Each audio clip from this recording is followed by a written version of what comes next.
Des miracles se produisent-ils à Bruxelles? Chaque week-end ou presque, un pasteur promet la délivrance à ses fidèles. Et ils viennent du monde entier pour espérer une guérison. Des fidèles qui entrent littéralement en transe sous les chants et les prières du gourou. Bruxelles est-elle la capitale des miracles? Nous allons découvrir que des adeptes viennent en tous les cas de partout pour espérer guérir des maladies mortelles. Guérir du cancer, du sida, il suffirait d'y croire. Pour propager la bonne nouvelle, sur Internet, un pasteur n'hésite pas à diffuser des vidéos chocs. On dirait presque des bandes-annonces de films au cinéma. 3 jours de délivrance, 3 jours de restauration au nom de Jésus-Christ. Notre reporter et une complice vont s'immiscer dans un week-end de retraite chez les évangélistes controversés. Ils sont issus du néo-pentecôtisme. Leur pasteur est en fait poursuivi en justice dans un dossier d'escroquerie. Nous nous y présentons comme un couple un peu curieux. Vous êtes un des responsables? Oui. Ah, ok. C'est la première fois qu'on vient. Comment ça va se passer? Vous venez s'asseoir. Ok, ça va. Merci. On peut se mettre là, oui? Sure. On nous installe au premier rang, la place d'honneur. Très vite, une assistante va chauffer la salle et cela va durer près d'1 heure de litanie intensive qui pourrait presque s'apparenter à un lavage de cerveau. Viens prendre le contrôle, Saint-Esprit, viens prendre ma vie, Saint-Esprit. Viens régner, Saint-Esprit. Viens régner, Saint-Esprit. Viens régner, Saint-Esprit. Viens régner, Saint-Esprit. Que tout ce que j'ai soit pour toi. Que tout ce que j'ai soit à toi, Saint-Esprit. La salle est prête, pratiquement en transe. Le pasteur peut faire son entrée. Il est accueilli comme une star. Et la célébration débute par l'annonce d'un double miracle. 2 femmes stériles auraient eu un bébé après s'être recueillies auprès du pasteur.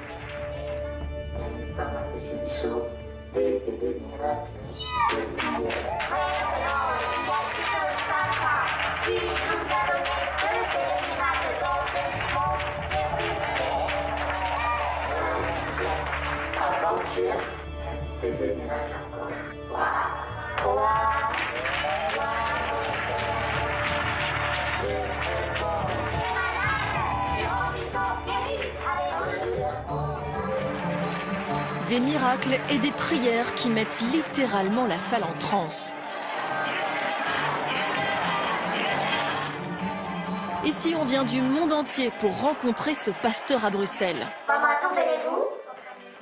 Cameroun, mon Seigneur Dieu. Et Esther, d'où venez-vous? Dieu.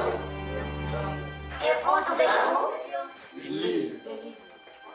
Le pasteur nous prend un parti. Il pense que nous sommes venus pour un problème d'infertilité. Il nous promet alors un bébé grâce à la prière de délivrance. De bébé, tu seras enceinte. Tu enfanteras un petit garçon. Elle n'a pas besoin d'enfant. Si, elle a besoin.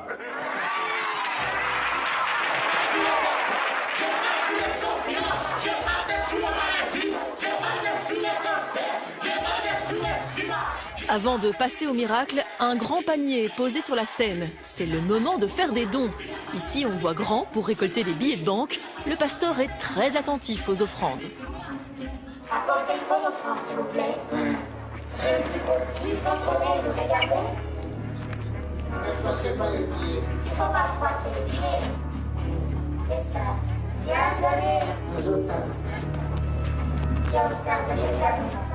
Pas le choix, nous aussi nous devons passer à la caisse. Les billets s'accumulent, mais pour le pasteur, il n'y a pas encore assez de billets de 50 €.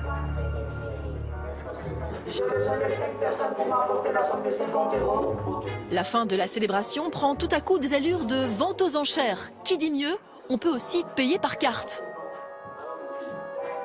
Derrière la carte. Dans la carte-ci. 5e. 5e personne qui d'autre. Ah, mais tiens, je sais. Même si c'est pas la carte qui est. 5 encore. Alors qu'il s'approche de nous, un détail attire notre attention. Gros plan sur la montre de luxe du pasteur. Une recherche sur Internet nous révèle son prix, un accessoire qui tourne tout de même autour de 12 000 €. On comprend qu'avec un tel train de vie, côté finance, le pasteur espère là aussi des miracles. Il faut multiplier les billets de banque. Voilà par la puissance de l'évangile que tu as mis sur moi, je multiplie ça. Ces personnes expliquent soigner des cancers tous les week-ends, ici, chez nous, en Belgique. Jamais oublier qu'il y a un fil conducteur à toutes ces organisations-là, c'est broyer les cerveaux, broyer les consciences pour broyer les portefeuilles. Et est-ce que le néo-pentecôtisme, c'est un phénomène grandissant chez nous, en Belgique? C'est un phénomène grandissant en Europe aujourd'hui, oui. Oui. Et est-ce qu'ils sont dangereux? Je veux dire, entre aller rentrer en communion d'esprit avec un Dieu auquel on croit, moi ça, j'ai pas de problème. La notion de dangerosité est toute relative.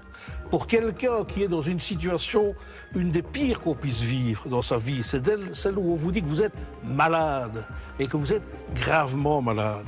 C'est criminel. Car ici, il s'agit incontestablement de guérir de maladies. Il y a beaucoup de miracles ici dans l'église? Oui, absolument. Il n'y a pas que pour des femmes stériles.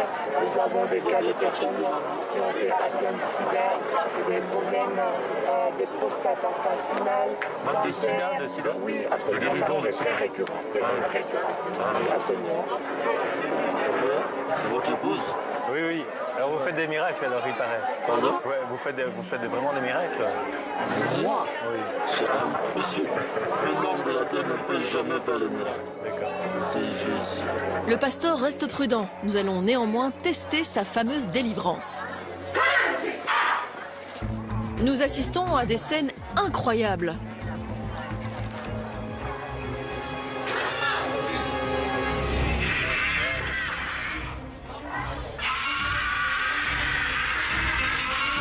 Cris, incantations, la maladie doit s'évacuer, quitte à la sortir de ses tripes.